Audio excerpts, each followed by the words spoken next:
Hello everyone, welcome to Exam Guruji. Exam গুরুজিতে আপনাদের সকলকে স্বাগত জানাই। করোনা ভাইরাসের আতঙ্কে ভিডিও বানাতেও মানে মনে হচ্ছে যে এখন মোবাইল ধরবো ভিডিও বানাবো কিনা।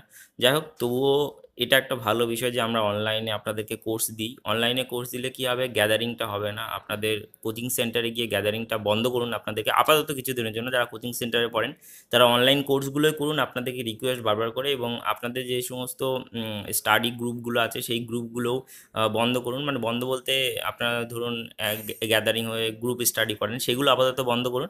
এটা জনস্বার্থে প্রচারিত, আমি পার্সোনালি বলছি না, এটা হুয়ের তরফ থেকে এটা নির্দেশিকা এসে, প্লাস সেন্ট্রালের নির্দেশিকা, রাজ্যের নির্দেশিকা, যে জন যে আমাদের যে গ্যাদারিংটা সেটা বন্ধ করতে হবে। তো চলুন দেরি না করে আজকে আমাদের ক্যাপসুল কোর্সটি শুরু করবো। সেটা হচ্ছে পলিটি ক্যাপসুল কোর্স 2। আমাদের আগের দিন 16টা কোশ্চেন করেছিলাম, আজকে 17 থেকে 33 নাম্বার কোশ্চেন। কত বছর বয়সে রাষ্ট্রপতি পদপ্রার্থী হওয়া যায়? সেটা হচ্ছে 35 বছর বয়স। জরুরি অবস্থা জারি করেন কে? সেটা হচ্ছে রাষ্ট্রপতি। অ্যাংলো ইন্ডিয়ান সম্প্রদায় থেকে রাষ্ট্রপতি কতজনকে লোকসভার সদস্য মনোনীত করতে পারেন? সেটি হচ্ছে 2 জনকে।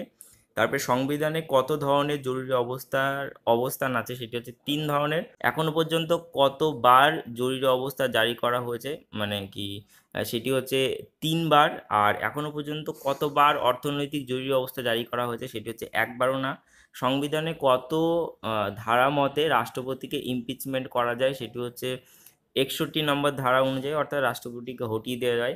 কত ধারা অনুযায়ী রাষ্ট্রপতি জাতীয় জরুরি অবস্থা জারি করেন? সেটি হচ্ছে 352 নম্বর ধারা। রাষ্ট্রপতি কার্যকাল কত দিনে? সেটি হচ্ছে 5 বছর। রাষ্ট্রপতির মৃত্যু হলে উপরাষ্ট্রপতির দায়িত্ব কে, রাষ্ট্রপতির দায়িত্ব কে পালন করে? সেটি হচ্ছে উপরাষ্ট্রপতি। রাজ্যসভার চেয়ারম্যানকে পদাধিকার বলে হচ্ছে উপরাষ্ট্রপতি। কত সালে প্রথম জাতীয় জরুরি অবস্থা জারি হয়? সেটি হচ্ছে 1965 সালে। কোন ব্যক্তি সংসদের সদস্য না হয়ে মন্ত্রিপরিষদের সদস্য হতে পারে সর্বাধিক কত দিনের জন্য? সেটি হচ্ছে 6 মাসের জন্য।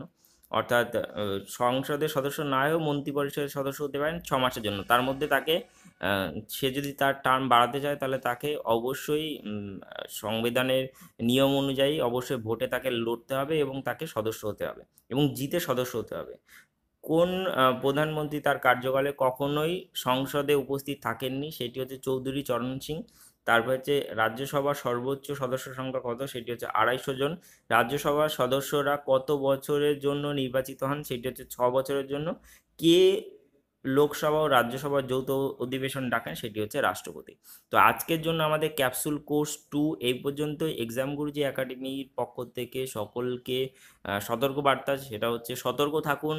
আগামী রবিবার হচ্ছে জনতা কার্ফিউ চালু হতে চলেছে, তো অবশ্যই সেটিকে পালন করুন।